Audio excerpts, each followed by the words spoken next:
Los dioses del marketing. Bienvenidos a Los Dioses del Marketing, biografía. Estamos con Alonso Mendoza, él es gerente de marketing Nido. Ya nos platicó, pues bueno, de en dónde está hoy en el tema de comunicación Nido, los segmentos, los insights que tienen de los consumidores, cómo se hace la estructura de comunicación a través de estos delegados médicos, el equipo de ventas, las agencias que están involucradas. Las nuevas preocupaciones del consumidor. Y además la estructura que le toca liderar, que toca de principio a fin, pues desde control financiero, bueno, más bien liderar temas financieros de sourcing, producto, distribución, pricing, o sea, lo que viene siendo el marketing. Lo que viene en el libro, ¿no? Sí, ahora, como Alonso, debería ser en todos lados. ¿tú qué estudiaste? Yo marketing. Porque quisiste, lo que siempre quisiste, lo soñaste. No, ya que, ¿cómo se llama? Yo era un adolescente, bueno, no sé qué eres cuando sales de la prepa. Yo no quería estudiar. O sea, a mí nunca me ha gustado estudiar. O sea, ¿no eras bueno en la escuela o sí eras No, bueno sí en la era escuela? bueno, pero era flojo. O sea, a mí no me gustaba irme a sentar en un salón. Entonces, yo dije, quiero un año sabático. Mi mamá me dijo, ni madre, estudias. Sí. Y Tómales entonces, coma, muchacho. Ajá, o sea, y entonces pues dije, puta, ¿qué estudio? Entonces empecé estudiando comunicación. Pero, o sea, como que decía, híjole, me falta algo, ¿no? Bien o hecho. sea, Aléjese, compa. Fabuloso. me falta el número, no sé qué. Y después enloquecí y estudié nutrición.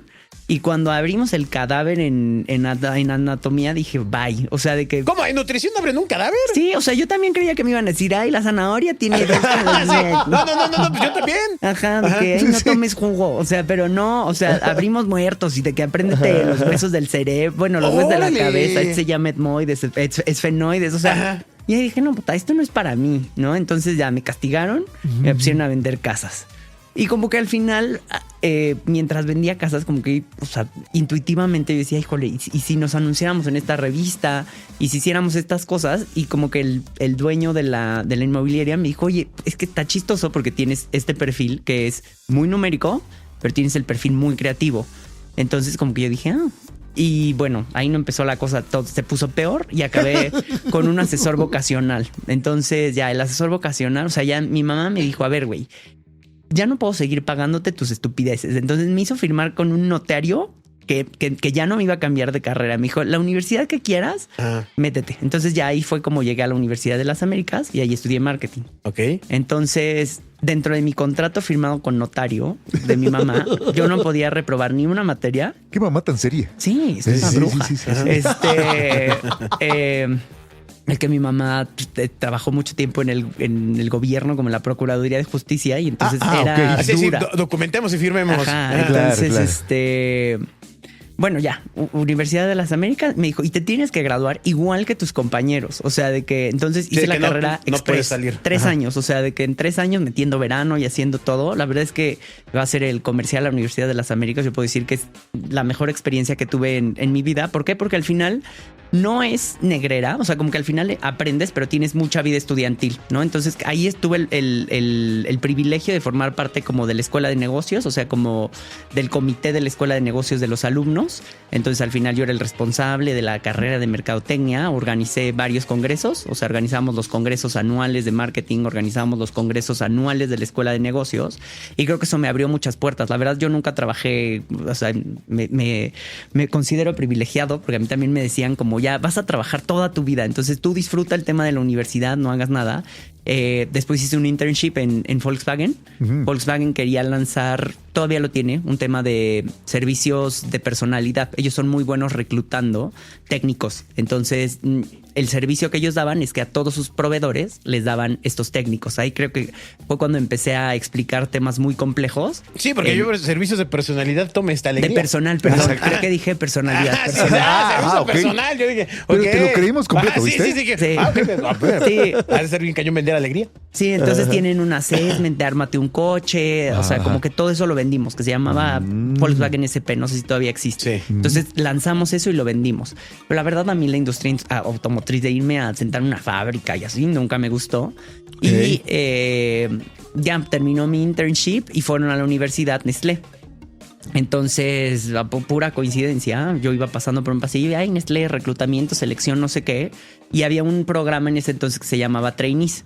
Entonces, en ese programa de trainees entras, o sea, entré, después de muchas entrevistas, mucho sufrir y mucho estrés, entré y este es un programa súper completo. Creo que al final, ahorita que me decían, ¿cómo entiendes el proceso end-to-end? Te ponen, o sea, de que vendí de tiendita en tiendita, justo cuando dicen que Tlaxcala no existe, sí existe, me corretearon los... Y hay tienditas. Sí, hay tienditas, me corretearon los perros, me corretearon los guajolotes, me correteó todo el mundo y tenía que corretear la venta, ¿no? O sea, fuiste a la base. A la base. A la base sí, del marketing.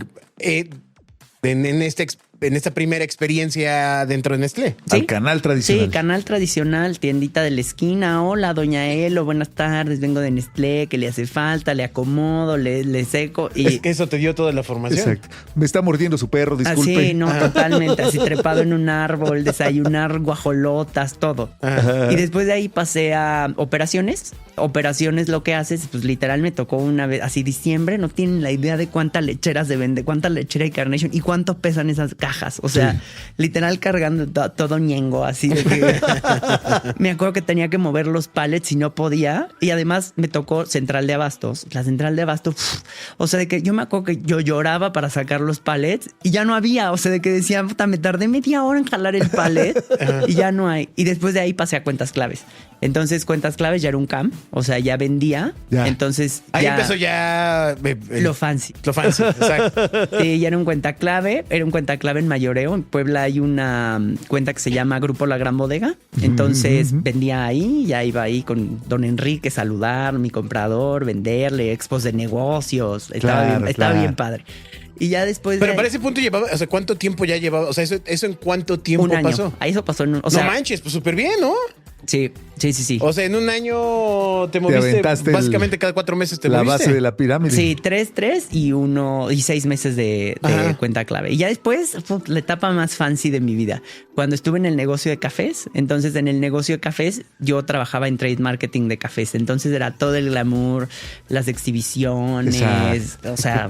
y Aprender ya- a catar, ¿no? Así, sí. La acidez. La acidez, todo. Hasta ese momento ibas ascendiendo conforme el plan, No. que la ruta misma que te va trazando la empresa o tus jefes o cómo ibas logrando enlazar este crecimiento. Yo tenía un sponsor que era el presidente de comunicación corporativa. Éramos 10 perritos, así como tenía 10 perritos y te iban sacando conforme fuera el programa. Porque así era el programa. Pues porque o no aguantaban, o los corrían, o así, Sí. ¿no? O sea, al final, ahorita todavía quedamos 2 de esa cámara. ¡Órale! Wow. Pues buena camada. Ajá. Y entonces, no, tú entras con un nivel y te van moviendo. Entonces ya después de ahí pasé a Nido, fue mi primer approach de Nido. Y ya Nido fue marketing puro. Ahí como que fue cuando me cayó el 20 que dije, puta, yo tengo que hacer todo en marketing. Y ya después de ahí pasé al negocio de chocolates. En el negocio de chocolates estuve un muy buen rato. Llevé Carlos V, no sé si ubican Larín, porque Sí, Larín claro, es cómo súper no. fuerte acá, Larín es espectacular. Era Tin Larín, ¿no? Sí, sí, sí. Pues, Tin Larín ya no, bueno, no, o sea, ya no es. O sea, en mi época, pues. O sea, sí, el Tin Larín es la galleta deliciosa. Ajá. Entonces ahí entré como coordinador de Carlos V. Creo que también Carlos V, un glamour espectacular. Nos Total. tocó ver La marca. cuando tuvimos Chicharito, o sea, todo el tema de la producción, promociones con Chicharito. Chocolates es una marca súper, bueno, un negocio súper dinámico. Ahí innovas, ¿no? O sea, me tocó lanzar el Carlos V sin azúcar. Ya, súper. Y Mira, ¿quién te iba a decir? Sí, sí, fue un parto, o sea, porque al final técnicamente era un relajo, ahí empecé a ver temas como de la fábrica, temas de financieros, porque al final pues el isomalt, que es lo que el azúcar o como la fibra que le da el sabor, carísima, negociar con ventas que se los íbamos a vender tanto por ciento más caro, no lo quieren. Me acuerdo que con Walmart, la compradora Monse le mandó un saludo. Le mandamos un saludo, Monse. Me decía que, pero ¿cómo? Si la Coca-Cola normal y la Coca-Cola sin azúcar cuestan lo mismo, ¿por qué tú me lo quieres vender 30% más caro? Y yo, entonces... Pero antes la Coca-Cola Light era más cara. Sí, Sí. me tocó reposicionar la marca porque éramos una marca para niños y la convertimos en una marca para toda la familia. Entonces, literal, ahí fueron inversiones con el consumidor, meternos. Carlos V, literal, los mexicanos aprendieron el sabor de chocolate con Carlos V. Entonces, la referencia la ampliamos. Entonces, la empleamos desde Professional, Nestlé Professional. Tienen un spreadable de Carlos V. Lanzamos el cereal Carlos V, lanzamos el modificador, lanzamos el helado. Y al final era como un governance across los diferentes negocios que lanzaban de Carlos V. Ese creo que ha sido uno de mis principales challenges como marketero. Como ¿Y todo ese reposicionar la plan marca. te lo solicitaban? ¿O tú lo desarrollabas? ¿O venía un No, lineamiento? pues iba re mal Carlos V, entonces tuvimos que ver qué hacíamos. Ok. Y además sí vino un guideline de Suiza de que ya no puedes hablarle a los niños. O sea, Nestlé tiene una política súper estricta de que no puedes tener comunicación a los niños, y nosotros, si se acuerdan los viejos, de que, Sí. y el rey sigue jugando, no sé qué, y cómo haces el asset de la transición. Bueno, con Chabelo. Sí. O sea, Carlos V con Chabelo era la misma cosa. Exacto. Sí. Él Ajá. era un niño. Sí. Y después tuve el reto de llevar Chocolate Abuelita. Chocolate Abuelita es una marca preciosa. De verdad, creo ¡Guau! que quienes tengan la posibilidad de tocar esa marca es hermosa. Porque, Sin duda. o sea, tienes un propósito súper lindo, unir a las familias. Nos tocó lanzar una colaboración con Frida Kahlo porque es mexicano. Entonces, todos los años sacamos una promoción de tazas, como íbamos haciendo ese tema. Y creo que ahí creo que yo conocí al target perfecto, que era mi mamá. O sea, de que la señora que junta a la familia, que sabe hacer tamales, o sea. Nada como tener el target en casa. Precioso, o sea. Y creo que esa marca era increíble porque en ese entonces, hablando de redes sociales, Facebook empezaba a prohibir lo orgánico. Pero esa marca no sé qué tenían, o sea, las jovitas, así las que mandan, las tías piolines, like, que teníamos así, Sí. una locura en orgánico.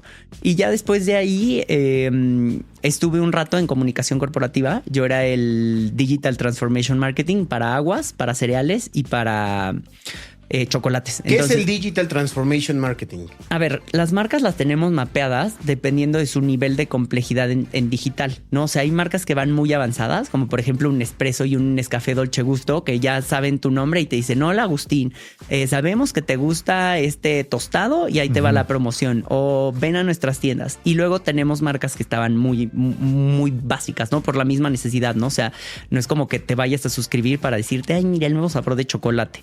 Entonces, lo que nosotros veíamos era cómo acelerábamos esas marcas en temas de digitalización, ¿no? Entonces, veíamos las campañas end-to-end. Literal, yo era como el business partner que decían, vamos a sacar Abuelita sin azúcar. Creo que ya no existe, pero cuando lanzamos el Abuelita sin azúcar, era literal, brifeas a la campaña, brifeas a las agencias creativas digitales y desde el medio, ¿no? Cómo optimizas las campañas, pero también cómo eficientas el SEO, cómo eficientas a los creadores, cómo eficientas eso. Y me tocó llevar Perrier, Santa María, San Pellegrino, Carlos V, Kit Kat, Chocolate Abuelita y todos los cereales, ¿no? O sea, Cheerios, cornflakes, y entonces al final pues tú eres como tu mano derecha en comunicación. El que yo les decía Claro. que me dice, no le puedes cambiar el logo. Eso me tocó a mí hacerlo. Y ya después de ahí creo que mi reto más grande en temas de negocio fue Gerber.